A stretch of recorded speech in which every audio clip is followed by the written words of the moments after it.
Viewers, आज के video में हम देखेंगे 9वीं गणित की वार्षिक परीक्षा की संपूर्ण तैयारी के लिए महत्वपूर्ण प्रश्न। तो आज की वीडियो में हम महत्वपूर्ण प्रश्न देखने वाले हैं। इसके साथ ही 9वीं गणित के सभी महत्वपूर्ण प्रश्न के लिए नीचे डिस्क्रिप्शन में लिंक में प्लेलिस्ट दे रखी है, उसको देखकर आप संपूर्ण तैयारी कर सकते हो, जिसमें कि आपका गणित का ब्लूप्रिंट भी दे रखा है और महत्वपूर्ण इकाइयों के महत्वपूर्ण प्रश्न भी दे रखे हैं, जिनको देखकर आप 9वीं वार्षिक परीक्षा की संपूर्ण तैयारी बहुत ही आसानी से कर सकते हो। वैकल्पिक प्रश्नों के वीडियो भी हैं। तो शुरू करते हैं। सबसे पहला प्रश्न है, एक चतुर्भुज के कोण 3:5:9:13 के अनुपात में है। इस चतुर्भुज के सभी कोण ज्ञात कीजिए। तो यदि अनुपात में कोण दे रखे और सभी कोण ज्ञात करने हो चतुर्भुज के, तो हम कैसे ज्ञात करेंगे? तो इसका हल होगा, माना चतुर्भुज एबीसीडी के कोण ए, कोण बी, कोण सी और कोण डी है। तो कोण ए बराबर जो आगे वाला है वो हो जाएगा 3x, कोण बी 5x, कोण सी 9x और कोण डी 13x। क्योंकि कोणों का अनुपात है 3:5:9:13 और हमने अनुपात x मान लिया है, इसलिए हमने कोण एबीसीडी को 3x, 5x, 9x और 13x बता दिया है। अब हम लिखेंगे, हम जानते हैं कि चतुर्भुज के चारों कोणों का योग 360 डिग्री होता है, इसलिए कोण ए धन कोण बी धन कोण सी धन कोण डी बराबर 360 डिग्री। तो कोण ए का मान है 3x, हम लिख देंगे 3x, कोण बी के स्थान पर 5x, कोण सी के स्थान पर 9x और कोण डी बराबर 13x। इन तीनों का जोड़ बराबर होगा 360 डिग्री मान रखने पर। तो इन तीनों को जोड़ देंगे तो 5 और 3 8 और 9 17 और 13 हो जाएंगे 30। x बराबर 360 डिग्री। तो x बराबर कर देंगे तो 360/30। ठीक है, x बराबर हो जाएगा 360/30। ये कट जाएगा 0 से 0। अब 3 एकम 3, 3 एकम 3, 3 दूना 6, तो यहाँ आ गया 12। ठीक है, 12 डिग्री। x का मान हमारे पास आ गया 12 डिग्री। इस x के मान से हम कोण का माप ज्ञात कर लेंगे। तो अब यहाँ पे कोण ए बराबर 3x था, तो 3 गुणा 12 हो जाएगा। ठीक है, गुणा करेंगे 3 गुणा 12 तो 12 × 36, तो कोण ए का मान 36 हो गया है। कोण बी बराबर 5x था, तो 5 गुणा 12 बराबर 60 डिग्री हो जाएगा। कोण सी 9x है, तो 9 गुणा 12 बराबर 108 डिग्री हो जाएगा। और कोण डी 13 है, तो 13 गुणा 12 बराबर 156 डिग्री हो जाएगा। तो इस प्रकार हमने चतुर्भुज के चारों कोणों का माप आसानी से ज्ञात कर लिया है। इसके बाद जो अगला महत्वपूर्ण प्रश्न है वह है, यदि एक समांतर चतुर्भुज के विकर्ण बराबर हो तो दर्शाइए कि वह एक आयत है। ठीक है, यदि समांतर चतुर्भुज, तो यहाँ समांतर चतुर्भुज है ए बी सी डी, हम मान लेंगे कि ये जो चतुर्भुज है ए बी सी डी, यह समांतर चतुर्भुज है जिसके विकर्ण बराबर है। तो विकर्ण है ए सी और बी डी।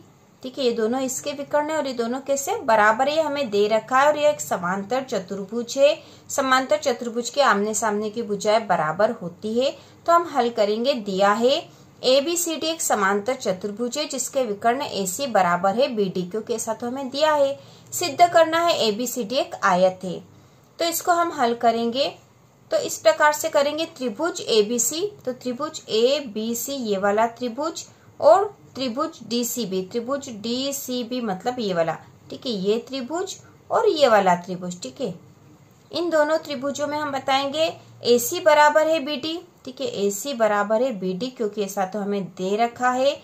AB बराबर है DC, AB बराबर है DC, क्योंकि दिया है समांतर चतुर्भुज है इसलिए।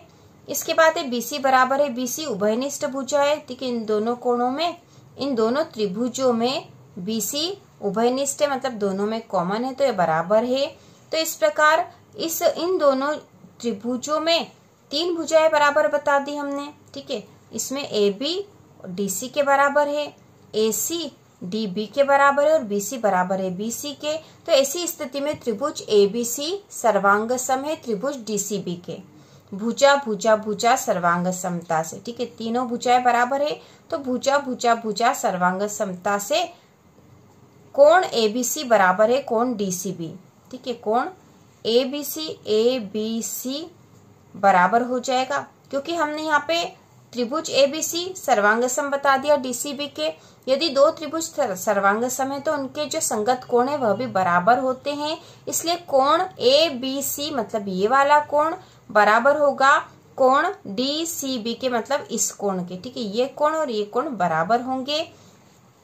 अब हम बताएंगे कि अब AB समांतर है, AB जो समांतर है वह किसके समांतर है, DC के। ठीक है, AB समांतर है DC के और AC एक तिर्यक रेखा है, AC एक तिर्यक रेखा है, तब कोण ABC धन कोण DCB बराबर 180 डिग्री होगा। ठीक है, यदि ऐसी स्थिति होती है कि दो जो भुजाएं जो समांतर है और एक तिर्यक रेखा उन्हें काट रही हो वहां पर, तो वो दोनों कोणों का मान 180 डिग्री होता है। तो कोण ABC धन कोण DCB बराबर 180 डिग्री, कोण ABC धन कोण ABC बराबर 180 डिग्री। क्योंकि कोण ABC धन कोण DCB करा तो DCB जो है ABC के बराबर है, क्योंकि हमने पहले ही दिखा दिया था ये दोनों जो त्रिभुज थे सर्वांग सम थे और उनके संगत कोण बराबर होते हैं, इसलिए हमने ABC के साथ यहाँ पे DCB के स्थान पर भी ABC लिख दिया है। इसलिए कोण ABC धन कोण ABC बराबर 180 डिग्री समीकरण 1 से। तो दो कोण ABC बराबर भी 180 डिग्री होंगे, क्योंकि दो कोण जोड़ दिया हमने, दो कोण ABC बराबर 180 डिग्री। तो कोण ABC बराबर 180 बटा 2, ये जो 2 है यहाँ बटे में चला जाएगा और कट जाएगा, तो यहाँ 90 आ गया। कोण ABC बराबर 90 डिग्री और कोण DCB बराबर भी 90 डिग्री होगा। अतः ABCD एक आयत है। ठीक है, आयत हमने बता दिया क्योंकि आयत में हर कोण जो है, चारों जो कोण है 90 डिग्री के ही होते हैं और ये हमने सिद्ध कर दिया है। इसके बाद अगला प्रश्न है, दर्शाइए कि आयत का प्रत्येक कोण समकोण होता है। ठीक है, दर्शाइए कि आयत का प्रत्येक कोण समकोण होता है। तो यहाँ हमने एक आयत बना दिया, आयत ABCD। तो इसको हल करेंगे। एक आयत वह समांतर चतुर्भुज होता है जिसका एक कोण समकोण हो। ठीक है, ऐसा समांतर चतुर्भुज जिसका एक कोण समकोण हो। माना ABCD एक आयत है जिसमें कोण A बराबर 90 डिग्री है। हमें सिद्ध करना है कोण B बराबर कोण C बराबर कोण D बराबर 90 डिग्री होंगे, क्योंकि हमें तो दर्शाना है कि आयत का प्रत्येक कोण समकोण होता है। तो यहाँ पर इसके बाद हम बताएंगे कि AD जो है समांतर है BC के। AD मतलब ये जो रेखा है AD ये BC के समांतर है और AB जो है एक लंब है जिसको जोड़ रही है, इसलिए कोण B बराबर 180 डिग्री ऋण कोण है, मतलब कोण B और कोण A मिलकर 180 होंगे और कोण B का यदि मान निकालना है तो हम 180 में से कोण A घटा देंगे, तो यहाँ हो जाएगा 180 डिग्री ऋण 90, क्योंकि कोण A का मान हमने 90 पहले ही बता दिया यहाँ पर। तो यहाँ पे 180 में से 90 घटाएंगे तो 90 हो गया है, मतलब कोण B का मान भी 90 आ गया है। अब कोण C बराबर है कोण A के, कोण C तो कोण A के बराबर है और कोण D बराबर है कोण B के, क्योंकि समांतर चतुर्भुज के सम्मुख कोण है यह, इसलिए कोण C बराबर भी 90 होगा और कोण D बराबर भी 90 डिग्री होगा। अतः आयत का प्रत्येक कोण 90 डिग्री है, सिद्ध हुआ। तो इस प्रकार से हम बहुत आसानी से सिद्ध कर देंगे। इसी प्रकार के और वीडियो देखने के लिए कक्षा 9वीं वार्षिक परीक्षा की संपूर्ण तैयारी के लिए चैनल को सब्सक्राइब कीजिए।